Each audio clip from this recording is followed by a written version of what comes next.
মধ্যপ্রাচ্যে চলমান উত্তেজনার মধ্যেই এবার ইসরায়েলের বিমান হামলায় নিহত হয়েছেন ইরানের নিরাপত্তা পরিষদের প্রধান আলী লারিজানি। এমন দাবি করেছেন দখলদার দেশটির প্রতিরক্ষামন্ত্রী ইসরায়েল কাটস। শুধু তাই নয়, আইআরজিসির আওতাধীন বাসিস ফোর্সের কমান্ডার গোলাম রেজা সোলাইমানিকে হত্যার দাবি করেছে ইসরায়েলি বাহিনী। তবে কি সত্যিই তারা নিহত হয়েছেন, নাকি তেল আবিবের এই দাবি ভুয়া? এ নিয়ে কি বলছে ইরান, জানাচ্ছেন এসওয়াই রাজ।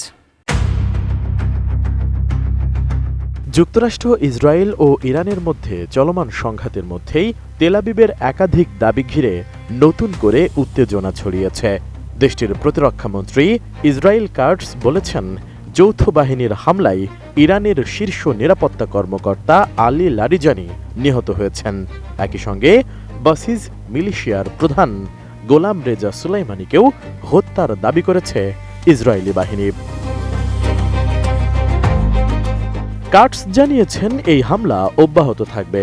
ইরানের শীর্ষ নেতাগুলোকে টার্গেট করে কিলিং মিশন চালিয়ে যাবে ইসরায়েলি বাহিনী। এদিকে কাতার ভিত্তিক সংবাদ মাধ্যম আল জাজিরা বলছে, ইরানের শীর্ষ নিরাপত্তা কর্মকর্তা আলী লারিজানি নিহত হয়েছেন বলে ইসরায়েলের প্রতিরক্ষামন্ত্রী ইসরায়েল কাটস দাবি করেছেন। তবে এ দাবির বিষয়ে এখনো পর্যন্ত ইরানের সরকারের পক্ষ থেকে কোনো আনুষ্ঠানিক প্রতিক্রিয়া জানানো হয়নি। ফলে ঘটনাটি নিয়ে আন্তর্জাতিক অঙ্গনে অনিশ্চয়তা ও জল্পনা তৈরি হয়েছে। আপনার ঘরবাড়ি ও আঙ্গিনা সকল কীটপতঙ্গ ধ্বংস করে।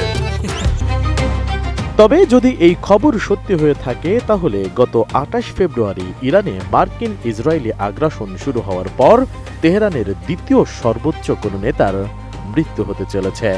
এর আগে হামলার প্রথম দিনই দেশটির সর্বোচ্চ নেতা আয়াতুল্লাহ আলী খামেনি সপরিবারে নিহত হন।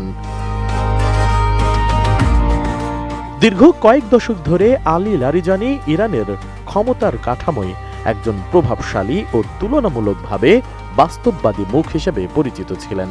তিনি জার্মান দার্শনিক ইমানুয়েল কান্টের দর্শন নিয়েও লেখালেখি করেছেন এবং পশ্চিমাদের সঙ্গে পারমাণবিক চুক্তি আলোচনায় গুরুত্বপূর্ণ ভূমিকা পালন করেছেন। বিশেষ করে ২০১৫ সালে জিসিপিওএ অনুমোদনে তার ভূমিকা ছিল উল্লেখযোগ্য। ১৯৫৮ সালের ৩ জুন ইরাকের নাজাফে এক প্রভাবশালী পরিবারে জন্মগ্রহণ করেন।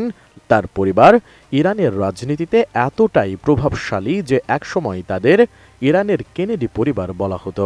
তার বাবা মির্জা হাশেম আমলি ছিলেন একজন খ্যাতিমান ধর্মীয় পণ্ডিত।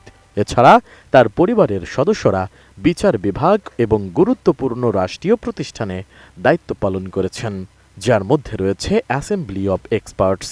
লারিজানির পারিবারিক সম্পর্ক ছিল ইসলামী প্রজাতন্ত্রের প্রতিষ্ঠাতা রুহুলুল্লাহ খামেনির ঘনিষ্ঠ মহলের সঙ্গে। ১৯৭৯ সালে ইরানের রেভলিউশনের পর আলী লারিজানি আইআরজিসিতে যোগ দেন। পরে সংস্কৃতি মন্ত্রী এবং রাষ্ট্রীয় সম্প্রচার সংস্থা IRIB এর প্রধান হিসেবে দায়িত্ব পালন করেন তিনি। ২০০৫ সালে তিনি ইরানের সর্বোচ্চ জাতীয় নিরাপত্তা পরিষদের সচিব এবং প্রধান পারমাণবিক আলোচক নিযুক্ত হন। ২০০৮ সালে পার্লামেন্টে নির্বাচিত হয়ে স্পিকার হিসেবে দায়িত্ব পালন করেন, যা তার রাজনৈতিক প্রভাব আরও জোরদার করে।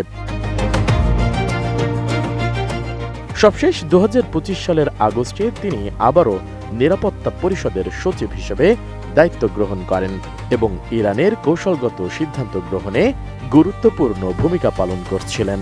তবে এখন যদি তাকে হত্যা করার ঘটনা সত্যি হয়, তাহলে এটি হবে চলমান যুদ্ধে অন্যতম বড় হত্যাকাণ্ড। ফলে পরিস্থিতি ঠিক কোন দিকে মোড় নেয় তা ঘিরে কূটনৈতিক অঙ্গনে উদ্বেগ বাড়ছে। এসআই রাজ, এটিএন নিউজ।